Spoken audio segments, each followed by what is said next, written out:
free Palestine, man. From the rivers to the sea, inshallah, Palestine will be free. Inshallah. All of humanity should be free. Let's go to Kenya, where wonders never cease. Kenya is not a real place. You see that guy's TikTok? No, I like him. I like him. yeah. Man, kuna vitu tunakuwa na scandals mingi Kenya. A lot. We should. I think we should be nominated for this year's Oscar. As a nation, As a nation, yeah. Tutume the president and akachukua hiyo nomination. Yena Rigadi. Gachagua.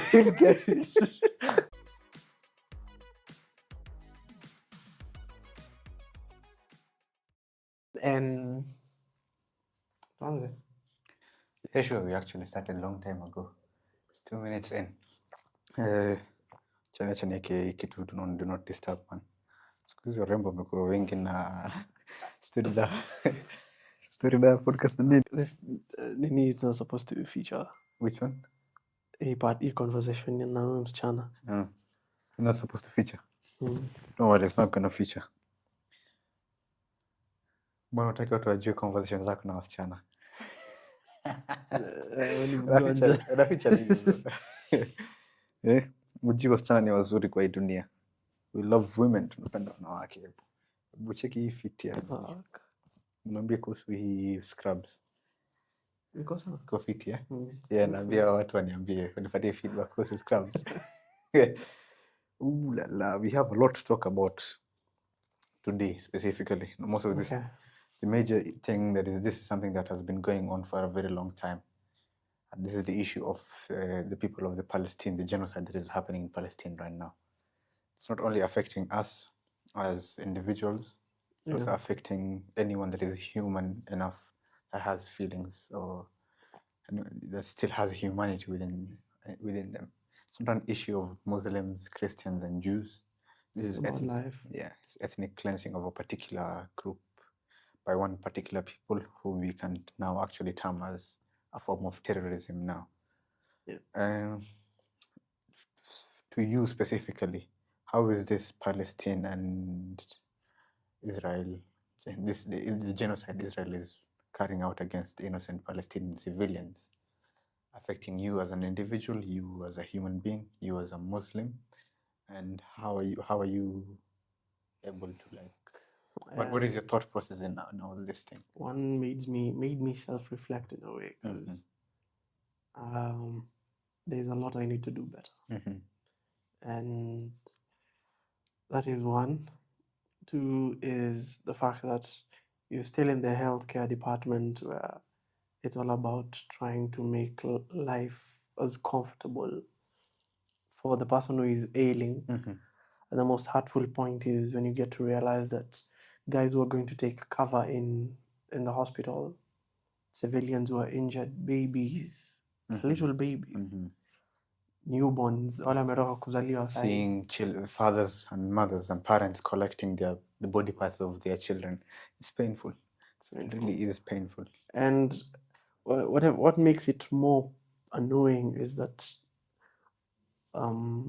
as Kenyans, it's like, because mtu wetu wa countersuits was pro-Israel, that means you as Kenyans also have to be pro-Israel. That is idiotic, especially when you're seeing what is going on.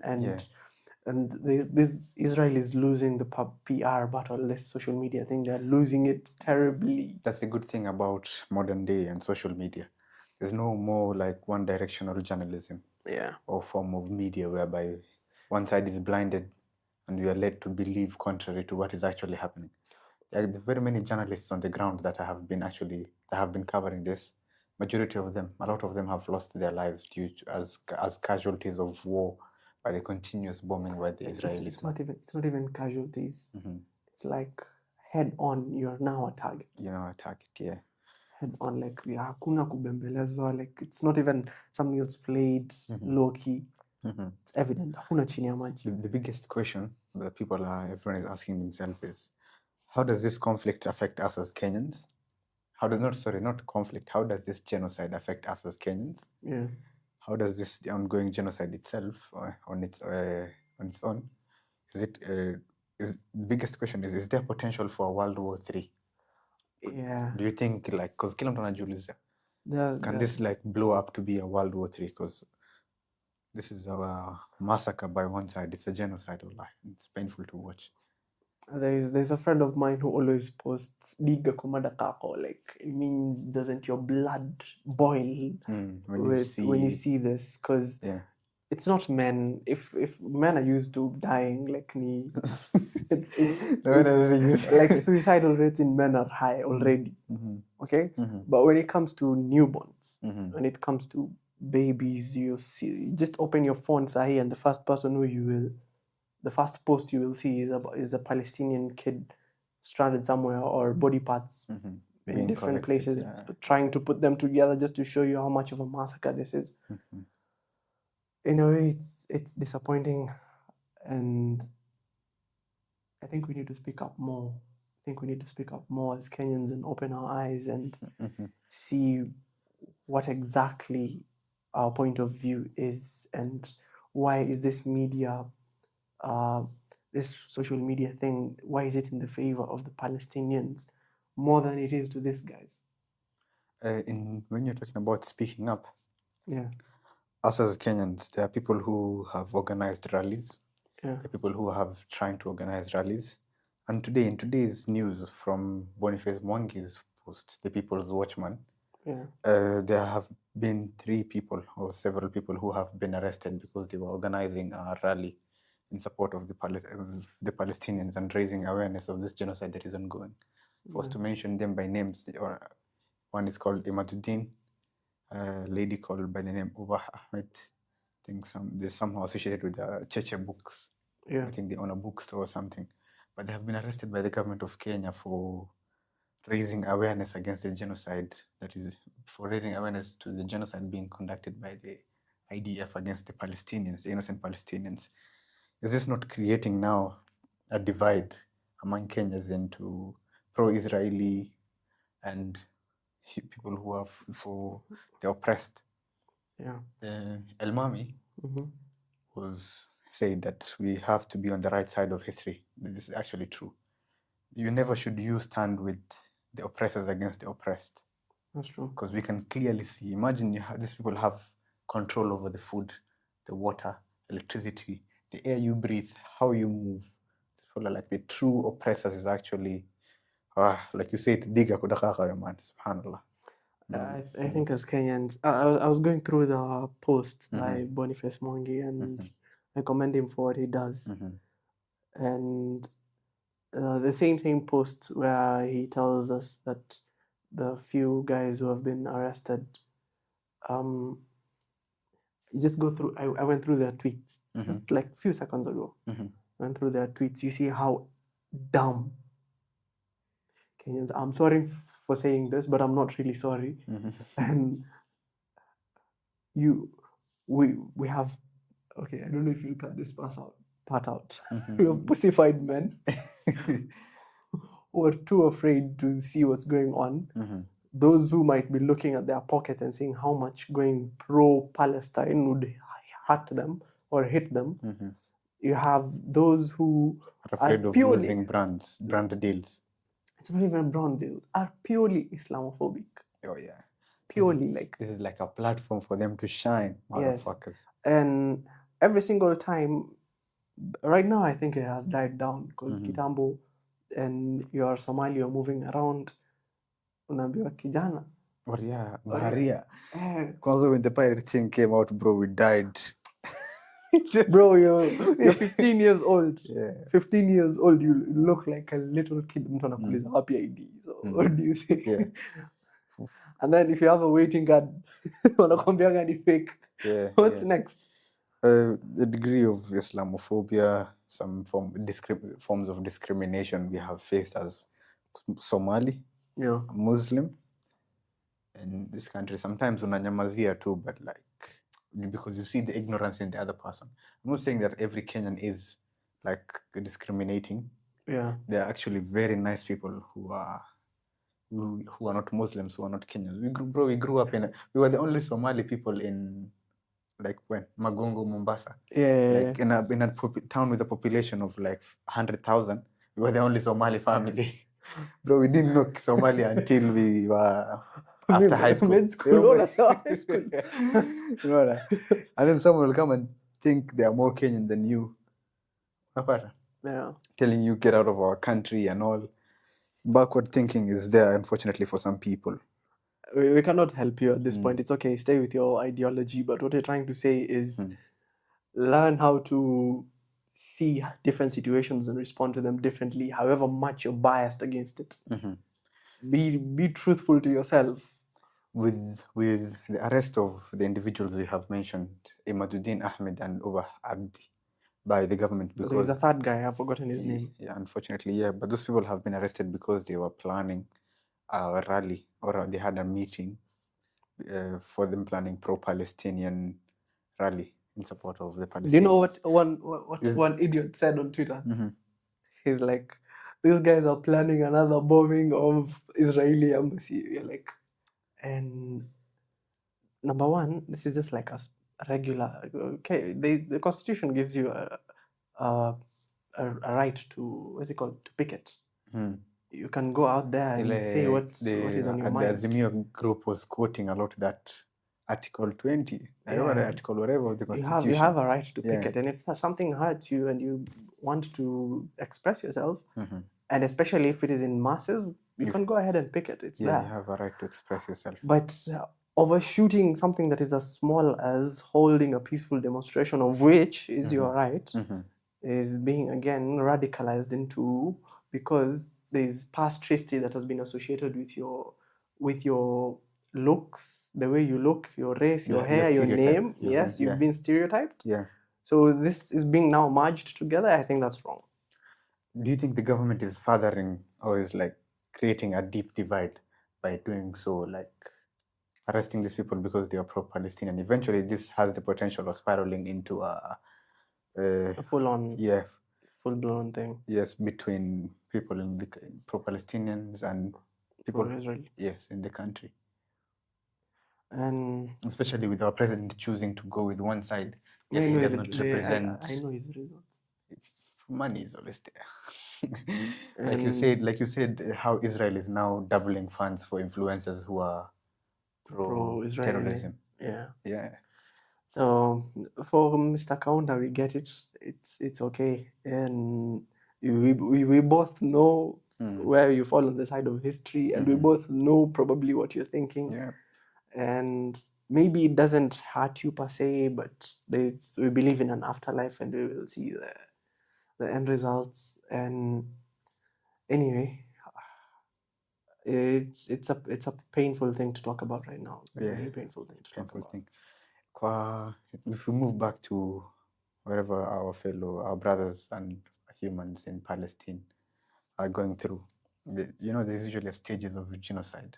Yeah. Like dehumanizing these people, controlling their movements, whatever, controlling the key resources that they have, controlling the basic things that a human needs, basic human wants, or needs, not even wants, basic human needs. Someone has total control over you.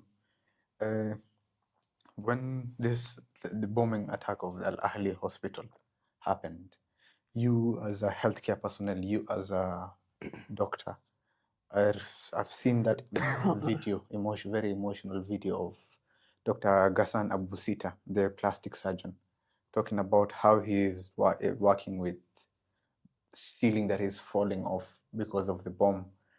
People who were wounded have died. People who came for refuge have been killed. They're working without any form of anesthesia, suturing people without, basically zero to none. No resources. Yeah. And funny thing is, they're denying aid to enter into the region. And then so you pro-Israeli, whatever you're telling us, Cebu, explain yourselves. These are people who are hurting. Their hospitals are being burnt, and kids are now being used as human shields. And what else? Roads, guys are being told you have been told to move out and move towards I think to get out from to move towards the Egyptian border. Yeah. And then you bomb their road where they're headed to. To live in makeshift tents so that you can take over their places. That's how you complete your occupation. Maybe there's something you're not understanding. Maybe there's something. Pro-Israelis, help us, convince us why this is your fight. I don't see it. If the oppressed is the one who is being shunned as the oppressor, you really need to do a lot of convincing for us. Tell us genuinely, like Mandi, we do not condone any form of terrorism, because we also suffer from terrorism. These Al-Shabaab attacks that happen in our country, bro. How many people do you hear? Like, a number of people have died in Mandera or in Wajir because Al-Shabaab militants came and started shooting randomly, or they stopped a bus somewhere. Wakaanza kufanya. The people, also us, we get affected from this. You know, it's not about that. We do not like anything like form of terrorism. We are peaceful people. We shun any form of terrorism, Al-Shabaab, whatever, Taliban, Hamas, even the Israeli Defense Forces now, and the United States military. And now I would consider them as actually forms of terrorists and terrorism. It's time to call a spade a spade. Yeah, call a spade, man. The worst your time is done, man. Whatever you're seeing now, you can't hide. You do not control the media anymore. It's no longer one narrative. Kitambo, the papers were on your side. Everyone would read the papers and believe your crap. But well, it's easy for what it is now. So, with the government making wrong choices, choosing to stand with the oppressor this time around, what does it speak about us? I think in Africa right now, us as Kenya are choosing to be, as the eloquent El Mame puts it, as puppet. We said the West is up. They're choosing to be what? I don't know, man. I don't know how he puts it here, but he puts it in a very nice way, saying that Kenya is now the Western's right hand in Africa. Basically, they're puppets. Basically, they're puppets, you know. While other people are struggling to be self-sufficient, self-independent, Uganda is cutting out. I commend Mzee. Yeah. I commend Mzee. Uganda is actually cutting out, is actually cutting out or declining Western aid because they choose to stand on their principles. Yes. Yes. But us, we're choosing money over us, over our principles. We're choosing to go into Haiti. We have zero business in Haiti. Yeah. And you see how even Americans are now complaining that the taxpayers' money is being used to fund genocide. And there was someone who said, because my money is being used to fund a genocide and spending around how many billions of dollars to kill children. 2% of his revenue. Yeah. So it means he has participated in murdering innocent souls because it's his money. His money that you contribute. Wow. We're not calling for any form of aggression against anyone, but we are calling for awareness. We're calling to an end to the genocide that is ongoing, and people who are culpable people who are responsible for this to be brought to justice. I'm just calling for one narrative to switch, which is you freaking pro-Israeli, whatever idea, ideology, Zionist movement, whatever you're pro at, or whatever you're supporting, convince us why we should support it. I don't think there's any need for convincing. No, like genuinely, you cannot. It's an unwinnable battle at this rate. Like there's no way you see this thing on a daily and you want to tell me you're still pro it. But the one in front of the gun lives forever. That's line by Kendrick Lamar. Yeah, you've killed him. So you've seen the Israeli soldier who says that he cannot sleep at night because the number of the Palestinians he's killed, they usually come to him akiwa melala in his sleep. Like he now has like mental disorders. Yeah. Go and fight for something you actually do not believe in, or like you're actually seeing like you're in the wrong and you're continuing. How many testimonies of soldiers from USA have you seen saying that whatever we did, I cannot live with myself now? It's a mad PTSD. Yeah, mad PTSD. But it was coming anyway. I kind of deserve it. It was coming anyway. I'm sorry, but they did deserve it. I'm sorry. I'm not sorry. Yes. I'm not sorry. And I think people are always divided into two. That those who, maybe personally, why I thought I'd do medicine is because there's this part of me that would see someone suffering and try my best, whatever position you can to help. Empathy. And sometimes life puts you in a situation where you really lack it. And there are those who are empathetic. It doesn't mean it's a feeling that you don't entirely have. And so if you have no empathy, you're basically a psychopath. And of which is it okay to label psychopath? Maybe at this point, because any pro-Israeli may have labeled them a psychopath. I'm sorry, but I'm not sorry again. And it just doesn't add up. It just doesn't add up. Everything that you see, everything that has been happening even before we came to this life, it doesn't add up. But we do get the narrative, and we knew it was coming, and the story will change pretty soon, but everything has an ending. At the end, what is the end goal, though, for the Israeli Defense Forces and the United States backing Israel? What's the end goal for them? Wipe out all the Palestinians, and then what next? They already did that with Iraqi. Killed over 1 million Iraqis. 60% of the casualties being children. Another 20% being women. Did so with Afghans. Moving on now to Palestinians.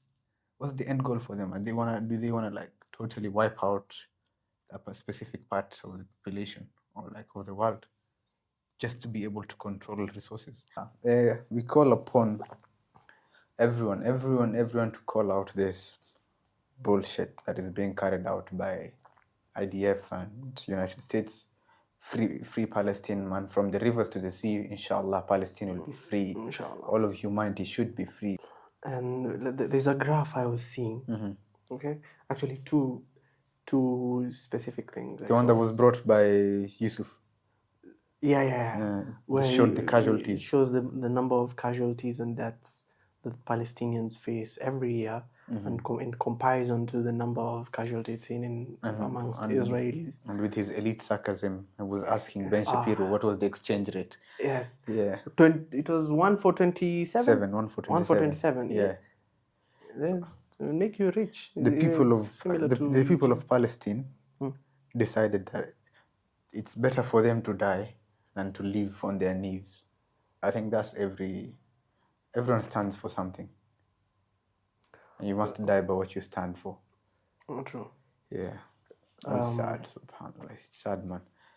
Life has changed for like majority of us after this. Like, it can happen to anyone. It's not necessarily only Palestinians. Your privilege can snap. Imagine Leo, Kenya, like we are very peaceful, alhamdulillah. Very peaceful, and then snap. The next day we're all running away from bombs. We don't know where to run to. We run to the hospitals to hide. They bomb us in the hospitals. Painful. This question to pro-Israelis, or maybe a comment.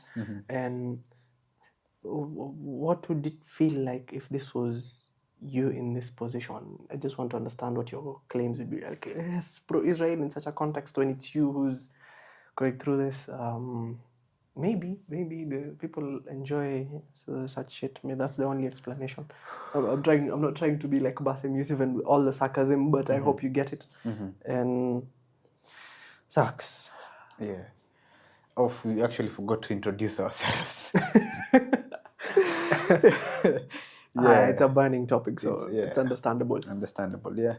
My name is your host, Ilyas Mohammed, and this is my brother, your host as well, Dr. Muhyiddin. Yeah. Previously, okay, I don't know if I still go as Dr. Mo, but that's common now. But that's my socials in Tapata. Yeah, Tapata. Please follow us. We usually discuss medical stuff on this pod, but our focus has been changed a bit because let's look at this from like a medical perspective, working inside a place where you do not have the equipment, and a place where there's constant bombardment. You don't even have a ceiling over a roof in the theater room. It's even looking at it from the point of a guy who is in the healthcare professional. The first bit of your code of ethics is to try and have compassion. Do no harm. empathy, do no harm. Put the patient's life before, patient's life comes first. Life is something that you try and maintain it in whatever precious way you can. And whatever resources you have. And if you now go into the side of things and how they've turned out to be, and I need to know that all doctors are pained by this, and all healthcare professionals, not just in Kenya but globally, are pained by this, because these are the people who you'd probably see them in the corridors and work with, and maybe it's a different setting for them, but we share the same principles, we share the same values, which is preservation of life in whatever scenario. So if you're ever put in such a situation, and now that there is a group of healthcare professionals in such situations, I think they do need our support, and they do need a calling out of these aggressors. They do need it. Yes, for one final message, from the river to the sea, inshallah, Palestine will be free. And the next section of our podcast, we are going to be talking about the fake doctor, fake lawyer thing that is going on in Kenya right now. It's a bit interesting as well, and a bit funny. So see you in the next section. Karibuni from the short break. We had to go wipe our tears. We didn't want to show you that side of us. We were mourning the people of Palestine. We shouldn't be mourning them, actually. We should be jealous of them, because those people are martyred now. On to the next section, though. Let's go to Kenya, where wonders never cease. Kenya is not a real place. You see that guy's TikTok? No. I like him. I like him. Yeah. Man, kuna vitu tunakuwa na scandals mingi Kenya. A lot. I think we should be nominated for this year's Oscar. As a nation, maybe. As a nation, yeah. Tutume the president enda kachukua hiyo nomination. Yena Rigadi. Gachagua should get it. Gachagua should get it. Yeah. For which they should be nominated, and if our current situation would be a movie, what do you think its title would be? And okay, I don't know if hangover is too much. No, acha nikwambie. Nimetenga, tutapanga, and other stories. Yeah. But kila mtu ameona My Cross. Yes. Yeah. Suits. Brian Mwendwa, not Dr. Rain. Specifically emphasizing not Dr. Rain. Hata yeye mwenyewe ali-emphasize hiyo kwa podcast yake. Yeah. Kumekuwa na the fake doctor, and then a week later, there's KMPDC dishes out a warning of a fake doctor who has been practicing. Yeah, who has been practicing. I don't know how. I don't know. I don't remember his name, the doctor's name. But how do you become a fake? Was it that this guy went to law school but never graduated? Amani, he never went to school, alisoma tu vitabu nyumbani, akaanza ku-practice law? And I'm not a lawyer, so I don't know from what perspective I would answer that. But I think if I was to compare it to medicine, it's not as easy to do it. So his intelligence level must be quite high. He looks at vile anaongea. Kuna ile para kwa sema, it's not fair. Vile ni accent kwa sema. Had a very lawyer-ish, very nice English accent. Yeah. When he was emphasizing a point in some whatever discussion he was having in the court. But the 26 cases? Mi niliambiwa ni uongo. Absolute one. Niliambiwa ni uongo. 26 cases apparently takes very long for you to even, can take up to a year for you to win one case sometimes, unless cases zako ni zile small claims za mwizi wa kuku and his other things. No, amenivunjia mlango. I mean, yeah. Maybe he has won those ones. Yeah. Where's the labda ni hizo 26, so tutampatia credit hapo. But I think that sentiment tries to teach you something. Like, and I for such a person, I'd actually advise them to go ahead and become a lawyer. Go ahead, just do it. Sawa, umeshikwa, pay your dues and everything. Whatever fines you have to pay, if it's serving a term, whatever, just do it. But when you get done, come back. With Mike Sonko involved, then kama kuna time yoyote hapo. Yes? With Mike Sonko now in the case, then kama kuna time yoyote itakuwa served hapo. I don't know, but do you know, like, it genuinely takes a lot for someone to become a lawyer. It takes a lot for someone to become a doctor, and if you get caught in it, pay the hefty fine. You didn't go by the rules, and I don't think it's a hefty. I don't think that hefty fine or like paying it, like a slap on the cheek or whatever, a pat on the back, not a pat on the back, a slap on the whatever wrist. Because imagine, what if this person was actually guilty, or this person was actually innocent, and you have changed this person's destiny, or you as the fake doctor have actually now committed a crime by potentially either endangering someone.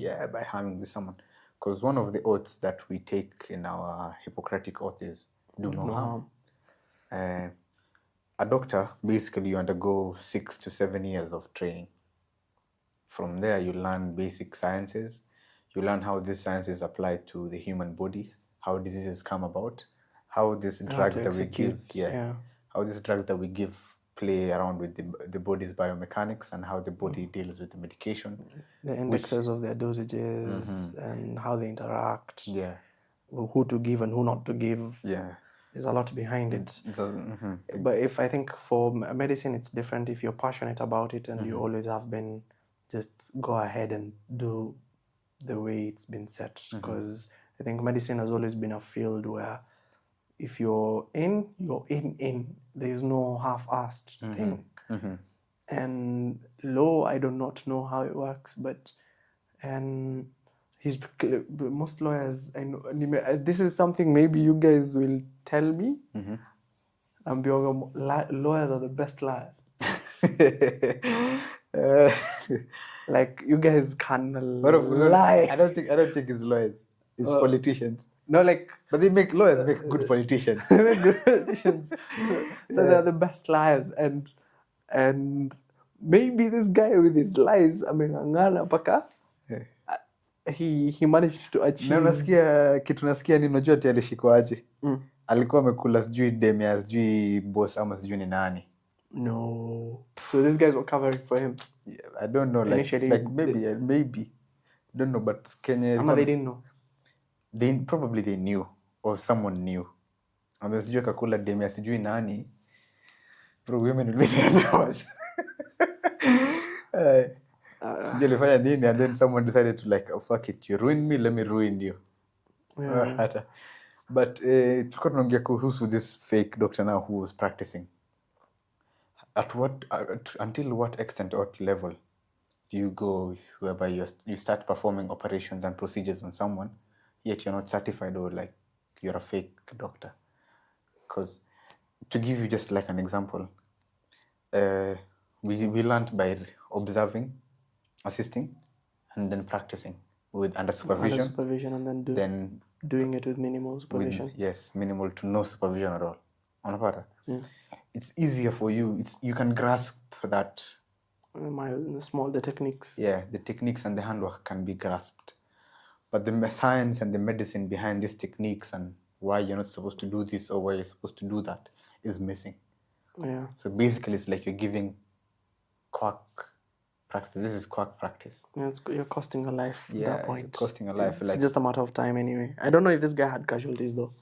Probably. Look, just to give an example, the Dr. Alfayo, the guy who gives out 10 medications, all of them being painkillers. Anakupatia antifungal kama 3, antibiotic 3, anakupatia. The guy wants to kill everything. Make sure your body is clean of everything. Kuna kwanga sometimes you've heard of this, of like bacteria that is resistant to antibiotics. It's brought about by poor antibiotic use, whereby you get a small flu or a cough and you run to the chemist, you grab unapatiwa azithromycin, nipatie ile tembe ya siku 3. You know? Hiyo tembe ya siku 3 baadaye ukimeza ukianza kuimeza mwili yako itaizoea, infections zikikushika. Hiyo dawa itakusaidia. There was a study that shows the number of how common certain antibiotics have become resistant. Penicillins zote, like all of them, resistant right become now. resistant. So now you're moving to cephalosporins. You're seeing other groups coming up in the market, and I know it's business, but there are certain ways of doing business, retaining your clients and everything. I'm saying this because I work predominantly in an area where I see this. And where every minor case has to have an antibiotic or an unnecessary drug just to push it for the profits. Yes. Yeah. And it comes at a cost to the general welfare and health of the people in the public. The whole country, yeah. Kind of like it's like, what is it called? Becomes a train wreck. Like it's a sequence of events. Who you lay everyone impacts on the economy. It impacts on output. Like it's all linked together. So I think I don't know what policies are there to try and stop this. I'll tell you one thing of what is contributing majorly to this, to our poor health-seeking behaviors. Majority of Kenyans do not want to go see doctors for consultation. Any small minor issue, we go to the chemist. And the farm tech now becomes your primary caregiver. The farm tech knows that for a flu, I give these antibiotics. But she doesn't know that there are different things that could be causing your symptoms. Yeah, it doesn't know. Like sometimes if viral infections do not require antibiotics, but they're going to give you antibiotics anyway. Yeah. Eventually, when you actually now get an infection that requires antibiotic, the antibiotic doesn't help you anymore. You become resistant to it. So this is just like, us as Kenyans, our primary healthcare givers are not qualified enough. It's not even about being qualified. I think Kenya has a lot of standout doctors and nurses.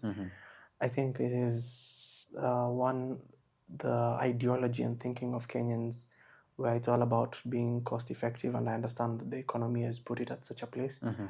But cheap is expensive.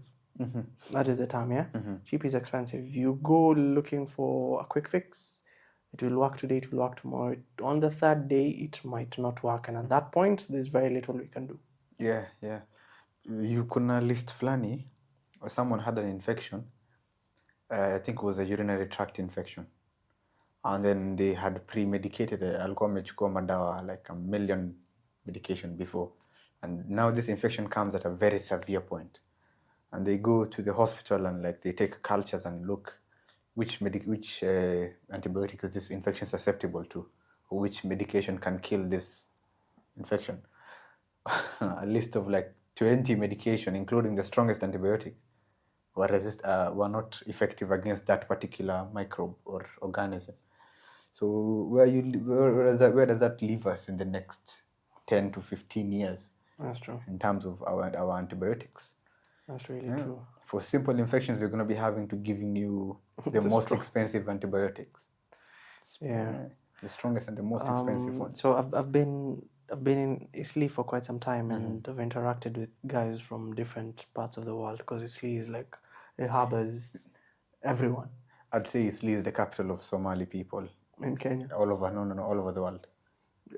I don't know about that, but maybe I cannot answer to that. Maybe it makes sense in a way. And what I noticed is, Sawa, we are in a tropical region where infections are quite high. We understand that. And guys coming in from outside, their areas, I'm talking about the European countries, they're not predominantly infectious regions. They deal with more of other illnesses, much as infections do exist globally. And there are a lot of restrictions when it comes to dishing out of antibiotics and all that. I've seen patients who come to me and say, and they have symptoms that would probably be infectious, and it's all viral.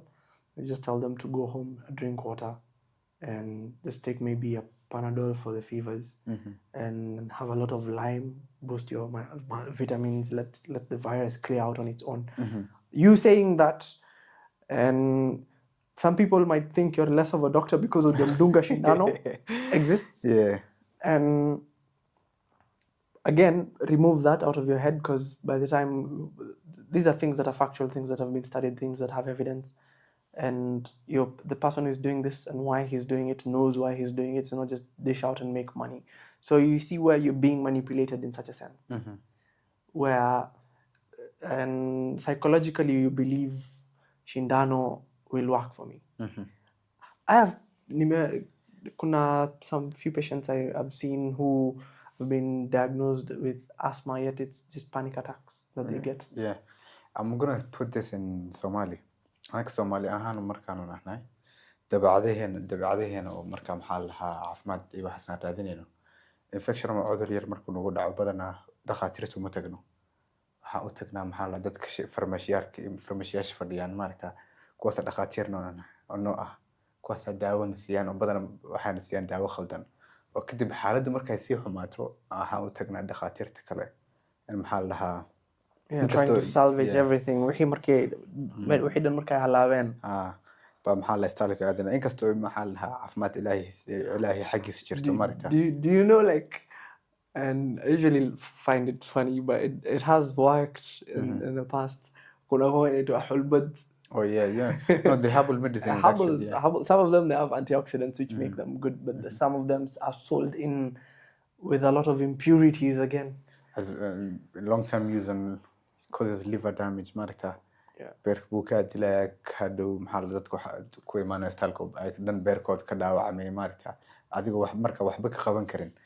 So Soomaalidu waxay idin tilan lahaa marka xanuun iyo waxaas markuu idin gaaro u taga dhakhaatiir oo maxaa lahaa idin arki doona idin wareysan doono maxaa lahaa sheybaar iyo waxaas idin diri doona bedelka maxaa la adiga farmashiya aadi lahayd oo dhehi lahayd daawo noocan si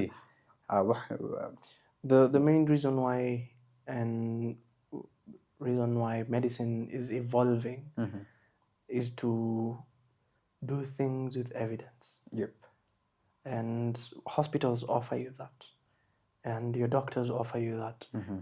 You literally see what is causing the problem, and then it can be sorted out. Figure out the cause, then treat. If you do not ever find the cause, then there is no treatment that will clear out whatever is there, because everything has a causal effect. You do this in biology, you do this in your daily life, where if you do not wake up and clean up yourself and move out, you won't make money. Everything has a causal effect. Put it together and have that ideology whereby if I have this and this symptoms, I probably need to go do something to find it out, rather than just take pills. And when the situations get worse is when a solution rather than so. Yes, going back to doctors, the fake doctor and the fake professional thing. The fact that there's one story I think I told you before of a lady who was Africa's first female obstetric fistula surgeon. This mama ilikuwa ni mama fulani. She was pregnant back in Ethiopia. The setting of this was in Ethiopia. Her name is Dr. Mamitu Gashe. I learned of her story through a podcast called Outlook. We switched the name. It's called Alive Less Ordinary now. And they usually talk about extraordinary life situations and scenarios. I made like a list of top 10 stories they have, like life-changing. Like a guy who would tell you like how he was thrown on a ship. He was in a ship. He tried to run away from Eritrea to Canada. And then while in the ship, he was a stowaway. He got caught and thrown in the middle of the sea where he cannot see any land. But he survives to tell that story. So this podcast now had Dr. Mamitu Gashe as a guest. And she was explaining her story, how she came from being illiterate, having obstructed labor. Obstructed labor is where there's blockage, or like there is difficulty in either obstructed. Yes, basically. Imefungika. Yeah. Either there is issues with the baby or there's issue with the mother's passage, so on. So that's what we call obstructed labor. So she was suffering from that. So this obstructed labor now, its complication is, or in Somali, samented, who has something called fistula. Fistula, to put it in very simple terms, is like an opening or like a hole that forms in between two surfaces that are not supposed to have a connection. So these fistulas, they form hers was a rectovaginal fistula that formed, whereby now when she goes to take a shit, the shit comes through the vaginal inside, opening. Yeah, that was because as a complication of the obstructed labor. So she moved from town A to this other town, where she met some missionaries. These missionaries now, they were dealing with the obstetric cases, a surgeon husband and a nurse assistant wife. And she came in here, she stayed here for some time, she got better, she got healed, started helping around the hospital by cleaning, helping other mothers who come, became a nurse aide, gradually moved from becoming a nurse aide to becoming a nurse for them, from being a nurse. Mind you, all this time, she doesn't know how to read, she doesn't know how to write. Yeah, she's illiterate. So she moved from there to now one day the nurse became sick. She took over for her, started assisting in cases, eventually up to the level, like we said, observe, assist, perform. Repeat. Yeah, and now perform without supervision. She was able to perform these fistula repairs on her own and other obstetric cases on her own. She was actually recognized. And her story is there on Outlook. Just Google, her name is Dr. Mamitu Gashi. Yeah, that was actually a very inspiring story. But that was back then. Yes. You know, now there is standards of practice. Everything has to be evidence-backed. Yeah. To people who are seeing this action now, people with poor health practices, especially doctors, people with poor practices, like people who give out the antibiotics, the Dr. Alpha, they are actually tarnishing the name of professionals, us as doctors in our country. Yeah, that's true. Yeah, and going against the oath that we take of doing no harm. Yeah. And so your opinion, I would like to hear, like, basically your major opinion, especially on this thing. What should the council do, the Kenya Medical Practitioners Council do, to regulate the rise of these fake doctors? Because I think the fake doctors have been more than the lawyers, because this is not the first case we're hearing. And I think the presentation of more evidence would maybe make them kind of get a bit on their toes, yeah, to see how much of a dangerous situation this can be. And it's always in the back of my head. I think maybe I'm predicting it, and I'm not sure if it's something that will catch on. There will be a documentary on the healthcare system in Kenya pretty soon, and how much it's lacking, how much of malpractice is there, and how much of it exists in certain and many specific areas in Kenya, not just Nairobi, and how much of a business it's being made to become in terms of gaining the profit with juicy, this NHIF scandal thing, Uliona? Yeah. And another new development is the Cuban doctors being, the government, the Ministry of Health choosing not to renew contracts of the Cuban doctors. And then there's one Professor Nyong'o who was against it, while we have very many consultants who speak the same language as the patients. Yeah. That do not have these job opportunities you're giving out to the foreign professors. So Kenya's state of healthcare right now, it's not as promising, but there are efforts to actually make it better. But we also need the public to understand, and the public participation is key for better delivery of healthcare in our country as well. That's well put, yeah. And there's a lot we need to do. There's a lot we need to do. Policies, set up policies, and shun out the ideology that we have of seeking cheaper treatments, which may be, yes, pocket-friendly, economy is bad, but there are certain routes that are hopefully with this new UHC that has been signed. I've not gone through it, but I will have to, and see how much of a benefit it will offer Kenyans, because I hear it's being made cheaper for guys who do not have any source of income. They're only required to pay 300 bob. I think it's relatively a good thing on its own. Nice initiative. It's a nice initiative. That's the only place where I can commend Kaunda Suits on that. But we need to do a lot. Us as doctors, we have a lot on our own. Nurses, a lot on their own. As a unit together in the healthcare industry, there's a lot we need to do, and follow what recommendations, guidelines we have in terms of your duties and what level, whenever it passes your level, know who to involve in terms of referrals, And now the community in itself being educated on these matters and why it is necessary for you to know about the cost of healthcare, to know about who to go to and look for when you're in dire situations, and what practices can lead to you getting into critical situations. There are so many in med school. Every condition that you read, there are certain risk factors. Like, let's say if it is an STD, HIV, whatever, there are risk factors behind it. Those who have multiple sexual partners, whatever, and unprotected sex, and drug users, especially injections, and these guys who use heroin, nini. Those are practices that you would do subconsciously or unknowingly, yet it has an impact on your life. So we need to acclimatize. And again, this is our fault as doctors. We don't really tell our patients. And there are certain things you do in real life that if you do not stop, it will cause you this. So it's a recommendation and something that we as doctors need to try and explain it and make it as simple a thing for the patients to understand. So well, that brings us to the end of our episode today. As usual, my name is Ilyas Mohammed. Thank you for being with us today. My name is Dr. Muhyiddin. Always a good time. Oh, subscribe.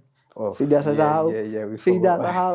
And forgot all those call to action. We do want your take on all the things we've discussed, and shout us out. Let people know that there's a group of young doctors who are doing this, and it wasn't an easy journey coming from where we were to thinking of it from such a perspective and seeing how much we see in our daily practice and how much it would benefit you if we just gave you a casual talk on it.